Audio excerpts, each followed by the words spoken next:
सपनों का सफर, एक अनोखी कहानी। क्या आपके सपनों में कभी अजीबोगरीब कल्पनाएं आई हैं? इस कहानी में हम एक ऐसे युवक की यात्रा पर चलेंगे जो अपने सपनों के माध्यम से एक नए दुनिया की खोज करता है। सपनों का सफर एक ऐसी अनोखी कहानी है जिसमें प्यार, संघर्ष और आत्म खोज के तत्व शामिल हैं। यह कहानी न केवल आपको रोमांचित करेगी बल्कि आपको सोचने पर भी मजबूर कर देगी। वीडियो को अंत तक देखें और जानें कि कैसे एक साधारण व्यक्ति ने अपने सपनों के सहारे अपने जीवन को बदल दिया। सपनों का सफर एक छोटा सा गांव था जिसका नाम था रामपुर। वहां पर रहने वाला हर युवक युवती अपने अपने सपनों में खोया रहता था, लेकिन उनमें से एक युवक जिसका नाम था आर्यन हमेशा सपनों की दुनिया की तलाश में रहता था। वह एक साधारण परिवार से था, लेकिन उसमें असाधारण सपने देखने की काबिलियत थी। आर्यन को कविता लिखने का बहुत शौक था। वह अपने विचारों और इमोशनों को कागज पर उतारता था। उसकी कविताएं केवल गांव के लोगों को ही नहीं बल्कि आसपास के शहरों में भी पहचानी जाती थीं। लेकिन वह हमेशा सोचता था कि क्या उसकी कविताएं कभी असली रंग में रंग जाएंगी। एक रात आर्यन ने एक अजीब सपना देखा। सपना था एक विशाल जंगल का, जहां एक सुनहरी रोशनी में महान कवि की आत्मा उसके सामने आई। उन्होंने कहा, आर्यन, अगर तुम अपने सपनों का पीछा करोगे तो तुम्हें वो मिलेगा जिसकी तुम तलाश कर रहे हो, लेकिन इसके लिए तुम्हें कई संघर्षों का सामना करना पड़ेगा। आर्यन सुबह उठते ही यह सपना भूल नहीं सका। उसने ठान लिया कि वह अपनी कविताओं को एक किताब के रूप में प्रकाशित करेगा।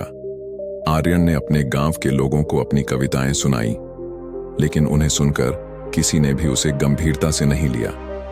यह सब मजाक है, एक व्यक्ति ने कहा। ये तुम्हारे सपने हैं, उन्हें छोड़ दो। यह सुनकर आर्यन के मन में निराशा ने डेरा डाल लिया, लेकिन उसने हार नहीं मानी। उसने शहर जाने का निर्णय लिया। वहां पहुंचकर उसने कई प्रकाशकों से अपनी कविताएं सुनाई।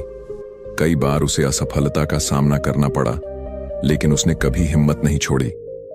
कई महीनों की मेहनत के बाद आखिरकार उसे एक छोटे से प्रकाशक से प्रस्ताव मिला। उसकी पहली किताब सपनों की उड़ान प्रकाशित हुई। किताब ने शहर में धूम मचाई। लोग उसकी कविताओं को बहुत पसंद करने लगे। आर्यन का सपना सच हो रहा था। जैसे जैसे उसका नाम बढ़ने लगा, उसे कई पुरस्कार भी मिले। इसी दौरान उसकी मुलाकात एक युवा चित्रकार सिया से हुई। सिया ने उसकी कविताओं को पढ़ा था और उससे बहुत प्रभावित हुई थी।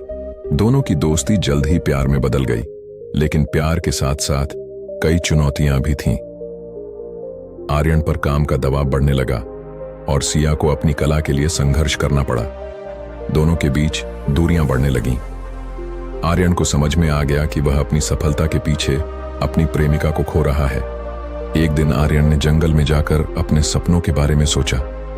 उसे समझ में आया कि सफलता का मतलब केवल पुरस्कार और पहचान नहीं है। इसे पाने के लिए उसे अपने दिल की आवाज सुननी होगी। उसने तय किया कि वह सिया को अपने सपनों का हिस्सा बनाएगा। आर्यन ने सिया से मिलने का निर्णय लिया और अपनी भावनाओं को उसके सामने रखा। उसने कहा, सिया, तुम मेरी प्रेरणा हो। मैं कभी भी तुम्हें खोना नहीं चाहता। सिया ने उसे समझाया कि कला और कविता का मिलन एक नई दिशा दे सकता है।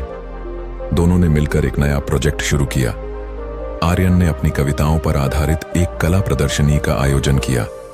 इस प्रदर्शनी में सिया ने अपने चित्रों के साथ आर्यन के शब्दों को जादुई रूप दिया।